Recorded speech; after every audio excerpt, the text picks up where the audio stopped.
Meu irmão, minha irmã, daqui a alguns dias um tempo especial de lembrança se aproxima. Um dia em que a fé nos convida a dividir a alegria da vida nova em Cristo com aqueles que tanto amamos, mas que já não estão mais aqui entre nós. Com nossos pais, mães, avós, com aqueles por quem o nosso coração ainda chora de saudade. E antes de tudo eu preciso te dizer uma coisa, algo que pesa em meu peito. Ao longo de minha jornada na fé, recebi milhares de perguntas sobre como orar por aqueles que partiram. As pessoas me procuram, escrevem, ligam. E sabe o que me toca a alma todas as vezes?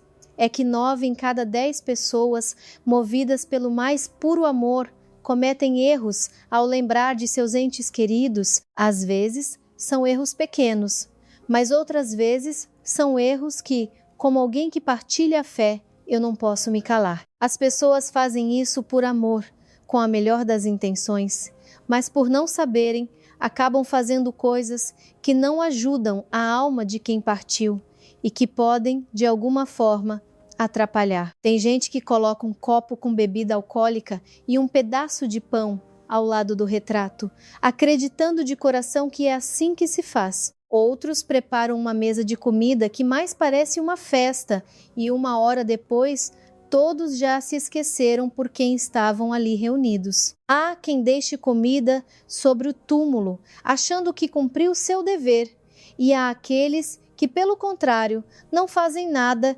simplesmente porque não sabem como fazer. Será que posso rezar em casa? Que palavras eu devo dizer? O que devo preparar? Hoje, meu irmão, minha irmã, vamos conversar sobre tudo isso com calma, com o coração aberto. Eu vou te contar o que realmente deve estar na mesa de recordação e por que cada gesto tem um significado profundo. Vou te dizer também o que nunca deveria estar lá. E eu sei que muitas coisas vão te surpreender. Falaremos sobre o álcool nessas ocasiões e a resposta que a fé nos dá pode ser diferente do que você imagina. Eu vou te dar as palavras certas, as orações que você poderá fazer em casa, no seu cantinho, pelos seus amados. Vamos entender o significado do 3º, do 9º e do 40º dia. E tocaremos nas perguntas mais difíceis. Como orar por alguém que não foi batizado? E por aqueles que partiram por vontade própria? E no final, eu farei uma oração por todos que já se foram. Uma oração que você poderá guardar no coração e repetir em casa, diante de uma imagem sagrada, com uma vela acesa. Por isso, peço que você fique comigo até o fim. Isso é importante. Não tanto por você, mas por aqueles que já não podem mais rezar por si mesmos. Por aqueles que do outro lado esperam pela nossa ajuda, pelo nosso amor. Vamos começar. Certa vez, uma senhora de rosto cansado, com os olhos marejados, me procurou e perguntou, quase num sussurro: Meu filho, por que a gente reza por eles? A pessoa já se foi, a alma já está lá. Será que a gente pode mudar alguma coisa daqui deste mundo? Será que as nossas palavras chegam até eles? Meu irmão, minha irmã, eu olhei para aquela mulher e vi que em seus olhos não havia dúvida, mas sim uma dor imensa. Ela havia perdido seu filho, e para ela era vital saber se não era em vão que todos os dias ela se colocava diante de uma imagem de Jesus e sussurrava o nome dele. A fé nos responde essa pergunta com uma clareza absoluta. A nossa oração pelos que partiram não é um ritual vazio, é uma ação espiritual real e poderosa. Quando uma pessoa faz a travessia para a vida eterna, sua alma se encontra em um estado especial. Ela já não pode mais rezar por si mesma, não pode se arrepender, não pode fazer uma boa ação, não pode dar uma esmola. Tudo o que ela fez na vida terrena terminou. E é aí que começa a nossa responsabilidade. Porque nós, os vivos, podemos fazer por eles o que eles já não podem mais fazer. Um grande homem de fé, João Crisóstomo, dizia: não é em vão que os apóstolos instituíram a oração pelos falecidos.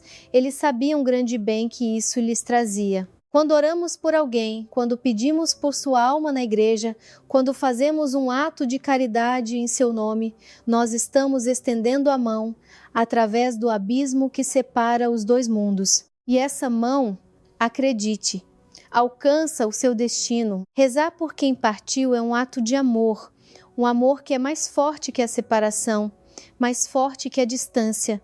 Como nos lembra o apóstolo Paulo, o amor jamais acaba. E isso não é apenas uma frase bonita, é a essência da nossa conexão com eles. Eles partiram, mas o laço de amor não se rompeu. Nós somos uma só igreja, a igreja da terra e a igreja do céu. E a oração é a ponte que nos une. Agora, por que existe um tempo especial para essa lembrança, logo após a Páscoa? Veja como a sabedoria da fé é linda. Depois da Páscoa, durante a primeira semana, a Semana da Luz, as orações pelos falecidos não são feitas nas igrejas, porque a Páscoa é o triunfo da vida sobre a morte.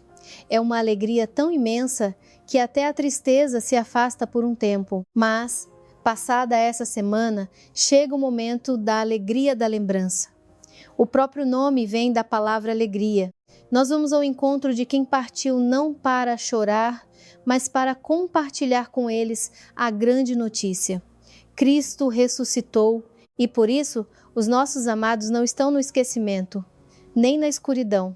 Eles estão nas mãos de Deus. Mas é aqui que começa o ponto que muitos não percebem.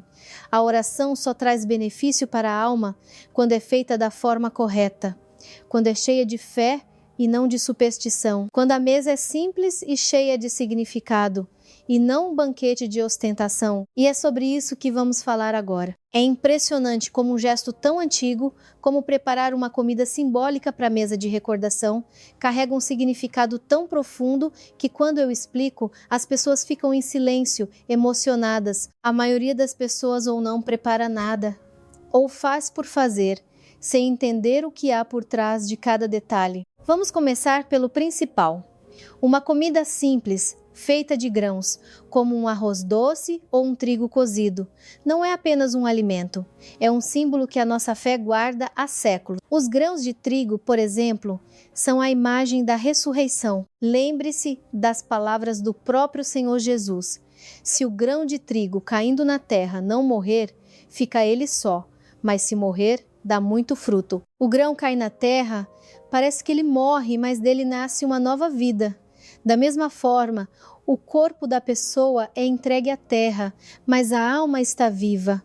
A alma espera pela ressurreição de todos nós. O mel ou o açúcar que se adiciona a esse alimento simboliza a doçura da vida eterna, a felicidade que Deus preparou para aqueles que o amam. Portanto, quando você coloca essa comida simples na mesa, você não está colocando apenas um prato. Você está colocando uma profissão de fé. A fé de que seu ente querido não desapareceu, não se dissolveu no nada, mas passou para uma outra vida e você confia na misericórdia de Deus por ele. Hoje é comum preparar com arroz e não há problema nisso. O importante é que esse símbolo esteja presente. Cozinhe o arroz, adicione um pouco de mel, passas, talvez algumas nozes. Antes de servir, se for possível, peça para que seja abençoado na igreja. Se não, você mesmo pode aspergir um pouco de água benta em casa e fazer uma pequena oração. Essa comida simbólica é a primeira a ser colocada na mesa. É com ela que a refeição da lembrança começa. Cada pessoa presente come ao menos uma colher. Não é apenas comida, é um ato de oração. Outros alimentos simples, como um pão caseiro ou um bolo, também fazem parte da nossa tradição. Eles simbolizam a partilha, o ciclo da vida. Uma bebida simples, como um suco de uva ou um chá, também acompanha esse momento, mas o mais importante de tudo é entender: a mesa em memória de alguém não é um banquete, não é uma festa, não é uma exibição de dotes culinários. A refeição é a continuação da oração. Ela deve ser simples, suficiente, mas sem exageros. Os sábios da fé diziam: é melhor dar o dinheiro que você gastaria numa mesa farta para os necessitados em nome de quem partiu. Isso sim ajudará a alma dele. A caridade feita em nome de quem se foi é um dos atos mais poderosos, porque quando uma pessoa necessitada recebe ajuda e agradece a Deus, essa gratidão toca também a alma daquele por quem a ajuda foi dada. Guarde isso no coração. Uma comida simples com mel, um pão, uma bebida, e se a data cair num dia de penitência, como a Quaresma, a mesa deve ser de jejum. Isso é fundamental. Não se pode quebrar o jejum por causa da refeição. Pelo contrário, a mesa simples se torna mais um pequeno sacrifício pela alma da pessoa amada. E agora, meus irmãos, vamos falar sobre o que não deve, de jeito nenhum, estar na mesa. E aqui, muitos vão se surpreender. Um dia, uma senhora me disse com toda a certeza do mundo: fiz tudo certinho, arrumei a mesa, coloquei um copo de cachaça, cobri com um pedaço de pão e deixei lá, perto do retrato, para ele mesmo se servir. Ela falava com uma convicção tão grande que se via que para ela aquilo era uma lei, passada de geração em geração. A avó dela fazia, a mãe dela fazia, e ela também fazia. Meus irmãos e irmãs, eu preciso dizer isso com toda clareza. O copo de bebida alcoólica, coberto com pão, colocado diante da fotografia de quem partiu, não é uma tradição cristã, é um costume pagão, que não tem nenhuma relação com a nossa fé. Em nenhum livro sagrado, em nenhum ensinamento dos santos, você encontrará algo parecido. Isso veio de crenças antigas, pré-cristãs, de um tempo em que as pessoas acreditavam que o falecido ainda podia comer e beber fisicamente. E mais uma coisa, deixar comida no túmulo também não é uma prática da nossa fé. Eu sei que muita gente faz isso. Vai ao cemitério e deixa balas, biscoitos, ovos. Alguns deixam pratos de comida inteiros. Meus irmãos, quem partiu não precisa disso. Essa comida acaba sendo levada por pássaros ou animais. Se você quer fazer algo de bom no cemitério, reze. Reze com fé, acenda uma vela. E a comida que você levaria, entregue a um necessitado na porta do cemitério. Peça a ele que reze uma Ave Maria por seu ente querido. E isso sim é um gesto de fé cristã. Outro erro que eu vejo constantemente é quando a refeição se transforma num banquete luxuoso. Saladas de vários tipos, 3 pratos quentes, tortas, frios. As pessoas gastam rios de dinheiro, tempo e energia para preparar uma mesa que mais parece de casamento do que de lembrança. E o que acontece nessa mesa?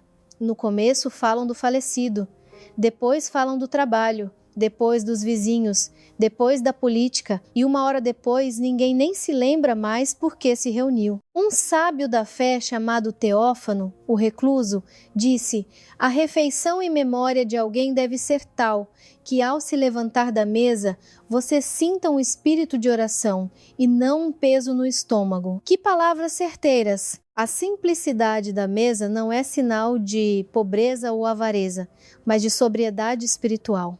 É o entendimento de que o principal nesse encontro não é a comida, mas a oração. Não é a quantidade de pratos, mas a quantidade de suspiros sinceros a Deus pela alma de quem se foi. E digo mais, o dinheiro que você economizar com os exageros da mesa, doe como caridade em nome de quem partiu.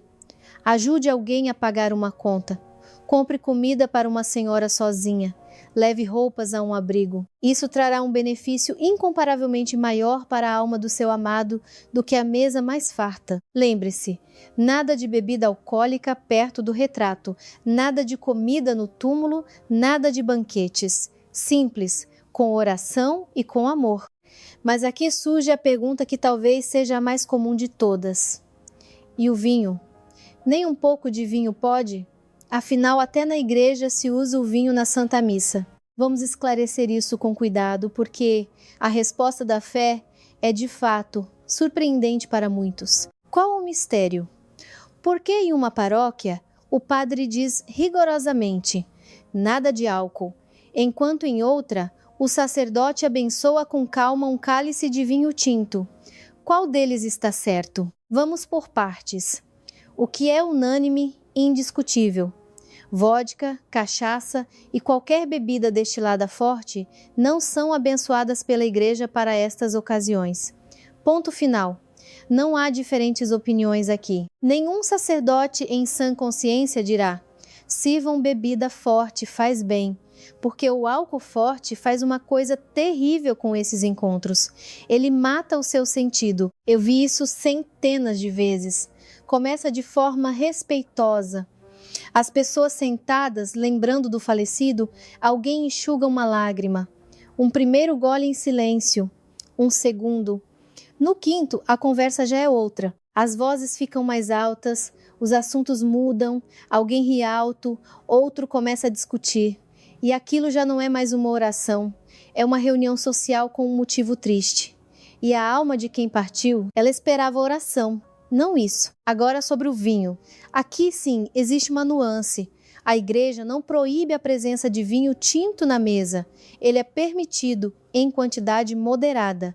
Preste atenção na palavra, moderada. Um cálice, não uma garrafa por pessoa, não uma jarra na mesa. Um cálice de vinho tinto que na tradição cristã está simbolicamente ligado ao sangue de Cristo, à Eucaristia. E mesmo assim, isso é uma permissão, não uma exigência. O vinho pode estar ou não na mesa. Ninguém é obrigado a servi-lo. E aqui vai o meu conselho, como um irmão na fé que se preocupa com você. Se você puder evitar qualquer tipo de álcool, evite. A refeição sem álcool não é uma refeição incompleta. Pelo contrário, é uma refeição em sua forma mais pura e orante. Um chá, um suco, um refresco são bebidas perfeitas para esse momento. E ninguém presente perderá o foco na oração. Ninguém esquecerá porque está ali. Lembre-se sempre, a mesa é apenas a moldura.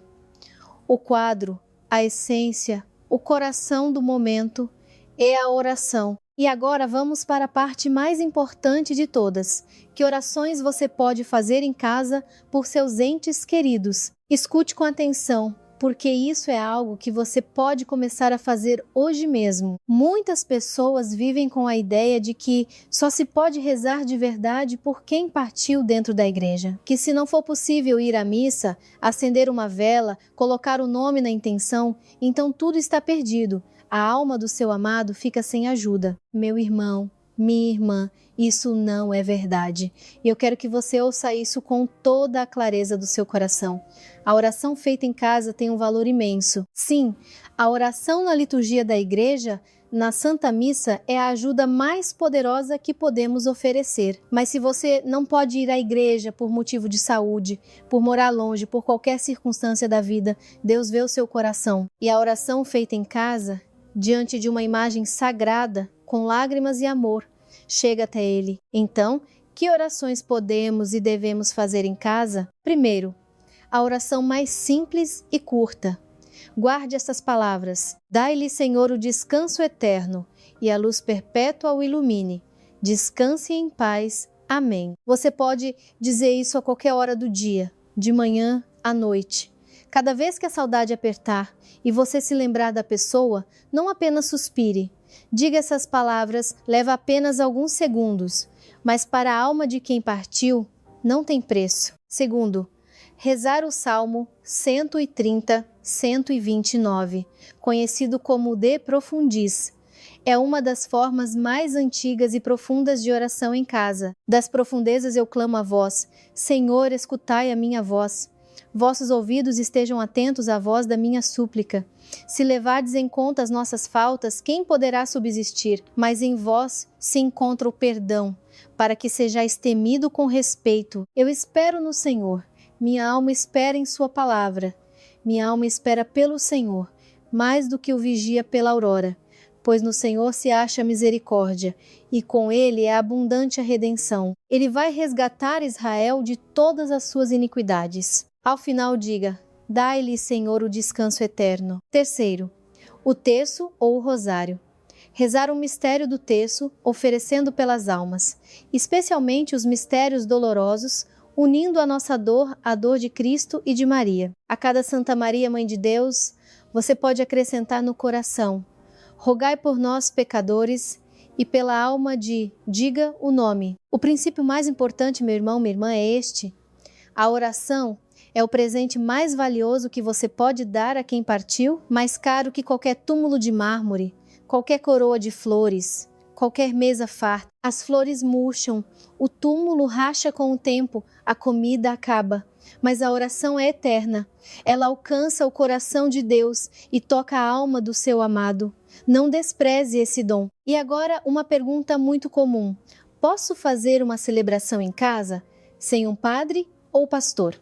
A resposta vai te alegrar. Vamos falar sobre isso agora. Uma senhora de um vilarejo distante me disse uma vez: eu moro num sítio.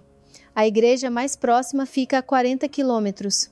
O ônibus passa 2 vezes por semana. Minhas pernas doem. Não consigo ir. O que eu faço nos dias de finados? Fico sentada chorando? Ela falava com tanta dor que meu coração se apertou. E eu respondi a ela o que vou dizer a você agora. Não. Você não precisa apenas sentar e chorar. Existe um caminho que a fé abençoa e que por alguma razão pouca gente conhece. Vamos separar 2 coisas. Uma missa ou um culto oficial são celebrações que só podem ser feitas por um sacerdote ou pastor ordenado. Um leigo não pode celebrar a missa em casa. Mas existe outra coisa, a celebração da palavra ou uma liturgia doméstica. E isso qualquer pessoa batizada pode fazer em casa, diante de uma imagem sagrada, com uma vela acesa. E não pense que é uma oração de segunda categoria. É uma oração completa, simples e poderosa, que a igreja estabeleceu exatamente para casos como o dessa senhora, quando não há acesso a um sacerdote. Como se faz essa pequena celebração em casa? Vou explicar passo a passo. Você se coloca diante de um pequeno altar ou de uma imagem. Acenda uma vela. A luz da vela é o símbolo da nossa fé e da nossa oração que sobe a Deus. Comece com o sinal da cruz. Em nome do Pai, e do Filho, e do Espírito Santo. Amém. Reze a oração. Espírito Santo, enchei os corações dos vossos fiéis e acendei neles o fogo do vosso amor. Enviai o vosso Espírito e tudo será criado, e renovareis a face da terra. Oremos. Ó Deus, que instruístes os corações dos vossos fiéis com a luz do Espírito Santo, fazei que apreciemos retamente todas as coisas segundo o mesmo Espírito e gozemos sempre da sua consolação. Por Cristo, Senhor nosso. Amém. Depois, reze um Pai Nosso e 3 Ave-Marias. Em seguida, você pode ler uma pequena passagem do Evangelho. Por exemplo, João 14, 1 até 6. Não se perturbe o vosso coração. Tendes fé em Deus? Tende fé em mim também. Na casa de meu Pai há muitas moradas. Eu vou preparar-vos um lugar. Após a leitura, faça um momento de silêncio. E então reze com suas próprias palavras, ou com a oração que ensinei. Dai-lhe, Senhor, o descanso eterno, mencionando o nome ou os nomes das pessoas por quem você está rezando. Conclua com o glória ao Pai, e ao Filho, e ao Espírito Santo, como era no princípio, agora e sempre. Amém. E finalize com o sinal da cruz. Quando fazer isso? Antes da refeição de lembrança. Nos dias especiais, como o 3º, 9º e 40º dia. No aniversário de falecimento, no dia de finados e em qualquer dia em que a sua alma pedir para rezar por eles. Aquela senhora do vilarejo agora faz essa pequena celebração todos os anos no dia de finados. Ela diz que depois da oração o coração dela fica em paz e cheio de luz. Não perca essa oportunidade. E agora vamos a um tema que confunde muita gente. O 3º, o 9º e o 40º dia.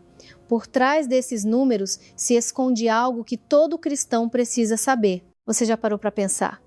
Por que exatamente o 3º dia? Por que o 9º? Por que o 40º? Não o 5º nem o 12º? Por que a fé escolheu esses 3 números? Por trás de cada um deles existe um fundamento espiritual profundo. E quando você o conhecer, sua forma de ver esses dias mudará para sempre. O 3º dia. A tradição da fé nos ensina que nos 2 primeiros dias após a partida, a alma ainda permanece perto da terra. Ela visita os lugares que lhe eram queridos em vida. A casa onde morou, a igreja onde rezava, as pessoas que amava, ela ainda está, de certa forma, por perto. E no 3º dia, pela primeira vez, a alma é levada à presença de Deus, é o primeiro encontro. O 3º dia é também um símbolo da Santíssima Trindade. Rezamos nesse dia pedindo que o Pai, o Filho e o Espírito Santo acolham a alma com misericórdia. O 9º dia, a tradição continua, dizendo que do 3º ao 9º dia são mostradas à alma as belezas do paraíso. Ela vê a paz e a alegria que o Senhor preparou para os justos. E no 9º dia, a alma é novamente apresentada a Deus. O número 9 também é uma homenagem aos 9 coros de anjos a quem pedimos que intercedam pela alma. Anjos, arcanjos, serafins, querubins, os exércitos celestiais, a quem pedimos que lutem por nosso ente querido. E o 40º dia. Meu irmão, minha irmã, escute com atenção. Do 9º ao 40º dia, segundo a tradição, a alma passa por uma purificação. É um tempo de reflexão sobre a vida que passou. E no 40º dia, é definido o lugar onde a alma aguardará o juízo final. É por isso que o 40º dia é o mais importante de todos os dias de recordação. É por isso que a oração nesse dia deve ser a mais intensa. O que fazer nesses dias? Se possível, peça para celebrar uma missa. Em casa, faça a celebração da palavra que ensinei. Reze o terço com mais fervor.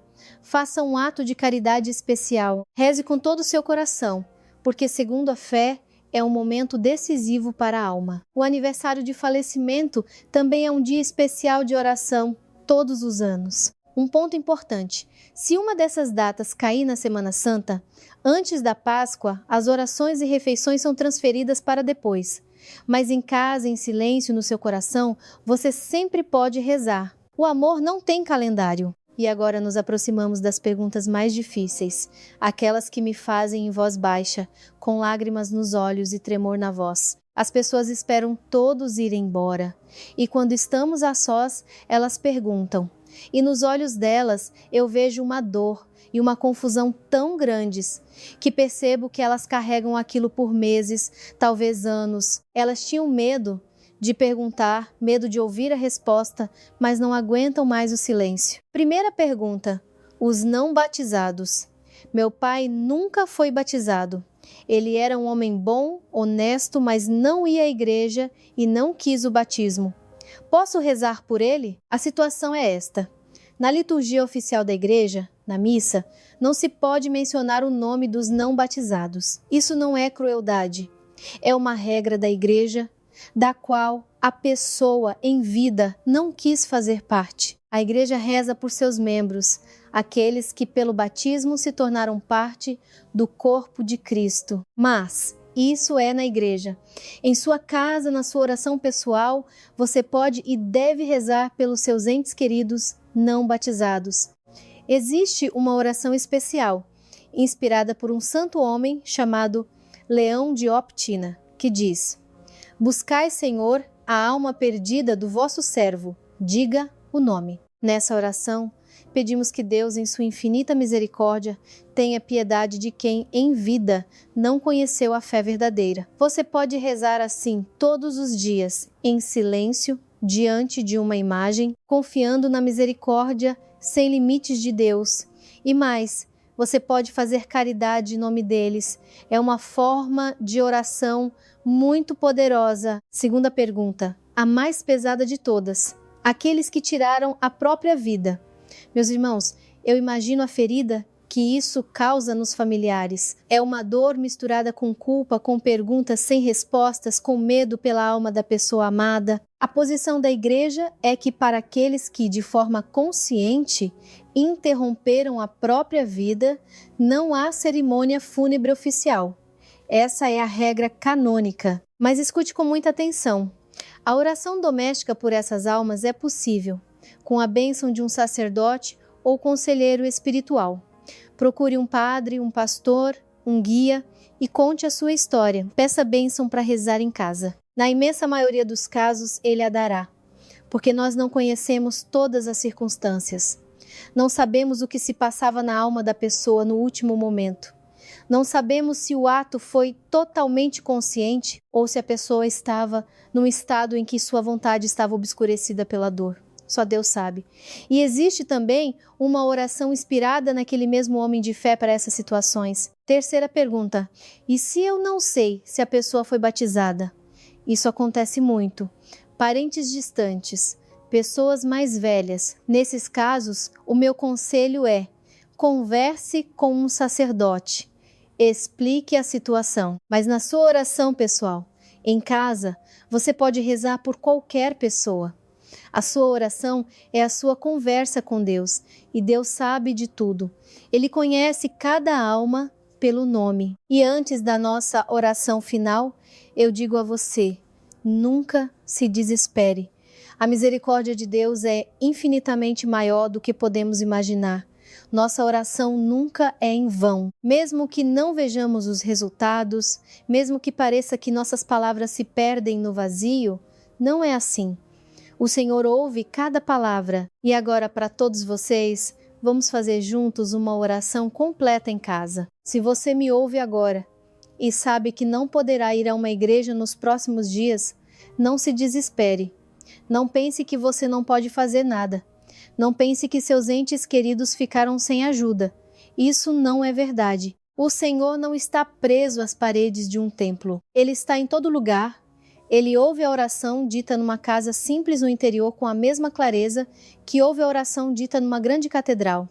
O importante não é o lugar, é o coração. E agora eu te dou o roteiro completo de uma oração que você pode fazer nos dias de lembrança ou em qualquer dia em que a saudade apertar. Passo 1.